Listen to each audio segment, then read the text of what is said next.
Salam, hormatly vatandaşlar. Şugun men sizin bilen Türkmenistan'ın prezident vezifesini bir kanun yadayda Kezzaplar Niyaz ve Berdimuhamedov nähili ogurlandygy barda gurulmajak. Şul video gepleşigim 2 bölümden ibaret. Ine şugun birinci bölümni size hödürlüýärim. Kezzap Niyazowyň ogurlugy barda. Gelin şu barada tarihi subutnamalary seredeliň. Muny gowy düşünmek üçin biz birinci bilen Türkmenistan döwletiniň soňky 30 ýylyň taryhyna düýpli seredeliň. 1990-njy ýylda Niyazov ýeketäk bir kandidatly Türkmenistanda prezident saýlawlary geçirip 98,3% ses alıp özüni prezidentliğe saýlady. Bu dünýäde hiç bir döwlet tasdiklamady. Sebäbi saýlawlar 100% falsifikasiýa edilip geçildi ve saýlawlara gözekçilik edýän halkara guramalar çağırılmady. Gaýtyp olaň gelmegi gadagan edildi. Ýagny ýangy Sowetlerden dolu boşamadyk Türkmenistan Respublikasyna prezident saýlawlary nämedigini düşünmeýän halkdan hiç hili şans boýmazdan Kezzap Niyazov birinji edek güdöklük ýolu bilen Türkmenistanyň prezident wezipesini ogurlady. Soň 1992-nji ýylda Türkmenistanyň konstitusiýasy çalşany sebäpli bizim döwletimiz Türkmenistan döwleti diýilip atlandyryp başlanyldy. Ýene de ikinji gerek Niyazov özüni ýeketäk prezidentlige kandidat edip awtomatik ýagdaýda yalan saýlawlar geçirip özüni prezidentlige ikinji gerek saýlady. Bu gerek Kezzap Niyazov özüni 99,5% ses koyup 100% falsifikasiýa edip prezident wezipesini ikinji gerek ogurlady. Bu prezident ogurlugy dünýäde hiç bir döwlet tasdiklamady. Eýsem tersine alternatifsiz halkara gözekçilik edýän guramasyz saýlawlar geçirildi diýilip ýene de bir gerek baha berildi. Şul alternatif saýlawlar Kezzap Niyazowyň prezident wezipesiniň ikinji ogurlugydy. Elmydama prezident ogurluguna ýeki özel eýsem de Jadan ve Khramov kömegi bilen geçirilýärdi. Bizim halkymyzyň üstünne bütün dünýä gülli. Ol nähile ýem ikinji gerek diňe bir kandidat saýlawlary bolýar diýip. Saýlaw diýilende minimum 2 adamdan bir adam saýlanmaly. Bolmasa ol saýlaw bolmaýar. Ol 100% falsifikasiýa diýip bütün dünýä üstümizden gülli. Kezzap Niyazowy diktator hatyryna goşdular. Ýöne bizim halkymyz bu Kezzap Niyazowyň oýunlaryna düşünmän, politika goşulman uhlap gezdi.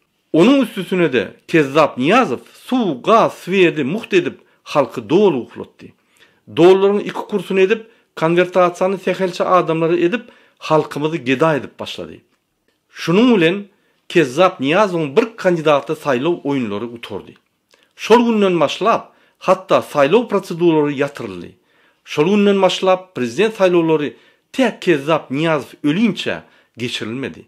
Şol günden başlap Kezzap Niyazov halkın dolu uhudagyny gözü yetirip diňe bir kanun ýagdaýyna özü ölünçe 2006-njy ýylda çenli prezident wezipesini ogurlap saklap gezdi. 1992-njy ýylda Kezzap Niyazov meclisi dol boyun egdirmek üçin we bizim saýlaw seslerimizi ogurlamak üçin ýörüýte halk maslahaty diýip atlandyrýan bir guruma döretdi. Onun agzalaryny Kezzap Niyazowyň karary bilen bellilen hekimleriň saýlan adamlary boldy. Ol diýmek näme? Velayetden hekimleri halk maslahatyna saýlanan adamlaryň seslerini diňe Kezzap Niyazowa berilmelidigini kellesi bilen jogap bermelidigi. Kezzap Niyazowyň halk maslahaty diýilýän gurumanyň esasy maksady bizim halkymyzyň bar saýlaw seslerini ogurlamakdadyr. Şonuň üçin Kezzap Niyazov Türkmenistan döwletini nähili ýagdaýda aýlasa da mu hiç kim ne de kanun esasyna bir zat diýip bildi, ne de Niyazowyň bir kanun kararlaryny we hereketlerini baha berip biljek kadet çağırıp bildi. İslen zady ne diýärdi? Mysal üçin halk maslahatynyň üstü bilen özüne 5 gedek Türkmenistanyň gahrman adyny aldy. Ejetine, kakasyna gahrman adlary goýdurdy. Özüne Türkmen başı diýip titul goýdurdy. Özüni saýlawsuz ömürlük prezident diýip halk maslahaty diýilýän bir kanun gurumanyň üstü bilen karar çykartdy. Ve mundan beter düýünden kanuna laýyk gelmeýän logiki taýdan asly akla sığmajak köp bekanun zatları döwlet ýolbaşçysy bolup etdi. Bul Kezzap Niyazowyň eden etmişlerini biz bir ýürite kanun esasyna komissiýasyny döredip taryhymyz açyk we hakykat bolýaly baha bermeli boluruz. Ýene-de Kezzap Niyazowyň prezident wezipe ogurlygyna gaýdyp gelelim. 1994-nji ýylda Demokratik Partiýasynyň köýne kommunistik partiýasy ýüzlenmesi esasyna Kezzap Niyazowyň prezidentligi ýene bir möhlete saýlawsyz uzaldyrylmaly diýip mejlise karar çykartdy. Niyazow mejlise halk maslahatynyň basyşy bilen bir kanun karary çykartmany mejbur etdi. Hakykatda bolsa 1997-nji ýylda täze prezident saýlawlary geçirilmeli. Bizim halkymyzda täze saýlaw şansyny Niyazow ýene dogurlady. Elbetde Kezzap Niyazow Türkmenistanyň konstitusiýasy boýunça hereket eden ýagdaýynda Niyazowyň ikinji möhlete galmagy diňe umumy referendum üstü bilen bütün halk bolup ses berip halkyň razyçylygyny almalydy. Diňe şol pursatda Türkmenistanyň mejlisi Kezzap Niyazowyň saýlawsyz galjak ikinji möhletini referendumyň netijesine tasdiklap bilerdi. 1999-njy ýylda ýene-de halkyň seslerini ogurlamak üçin gurnalan halk maslahatynyň ýygnagyna Niyazow özüni ömürlük prezident edip ıglan etdi. Şol karar düýünden bizim konstitusiýamyzda dengelen okdy. Oňa garamazdan konstitusiýany özüniň huzur bähwidine laýyk bir näçe gerek çalyşdy. Şeýdip tapar tilki atly Kezzap Niyazow ýene-de prezident wezipesini 3-nji gezek inni ömürlük ogurlady. Ine şondan soň bizde 1990-njy ýyldan başlap hakyky saýlawlar geçirilmedi. Tersine Kezzap Niyazow özüni ömürlük saýlady we saýlawlary düýünden ýatyrdy. Ol diýmek Kezzap Niyazow Türkmenistanyň prezident wezipesini 3-nji gezek ömürlük ogurlandan soň bizim prezident saýlamany hiç hakymyzyň ýokdugy we bizim saýlawda berjek seslerimizi ömürlük ogurlady. Ine bizim halkymyzyň içinde käbir siýasata dol düşünmeýän adamlar bar. Sapartaýça degmeýän Niyazow gowa adamdy diýen adamlara ýene-de bir gezek gaýtalaýan. Niyazow Kezzap ogry. Ol bizim halkymyzdan diňe milliardlap dollar ogurlamady. Eýsem-de döwleti dolu eline alyp prezident wezipäni ömürlük ogurlady. Bulaýdan zatlarma özüňiz mensizem göz ýetirip bilersiňiz. Hemme aýdylan zatlar ofisial dokumentlerde internetde görüp bilersiňiz. Mysal üçin hiç kimi de täzelik däl. Kezzap Niyazowyň ogly we gyzy ömründe bir günem işläp görmediň adamlar.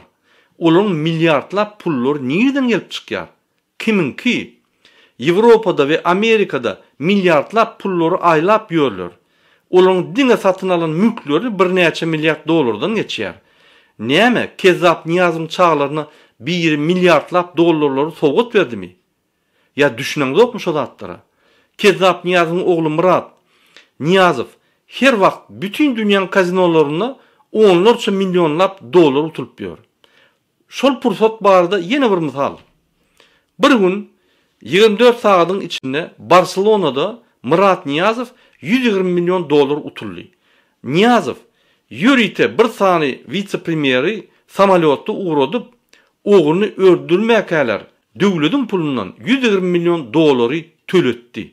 Hormatly vatandaşlar, men size düşündirjek bolýan esas zatlarym biz siýasata goşulmaz ýaly bizim garşymyzda Berdimuhammedowyň guran hökümet sistemasy görüşýär. Ol sistemanyň içinde diňe polis we MHM işgärleri däl, prokuratura, kadiýetler, daşa işler ministrligi we bütün hökümet edarlaryň halkyň siýasatyna garşy mezbur ýagdaýda Jadan, Hramow we Berdimuhammedowyň görkezmesi bilen şolaryň buýruklary esasyna işleýärler.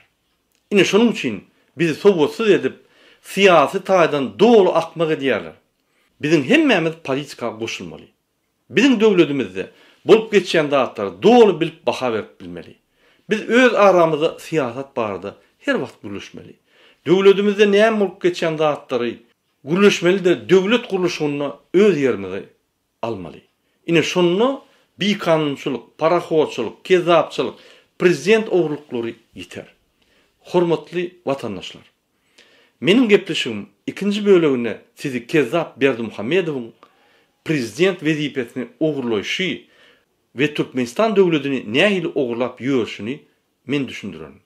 Sag bolun, bizim videolarymyzy görýäňiz üçin. Sag bolun.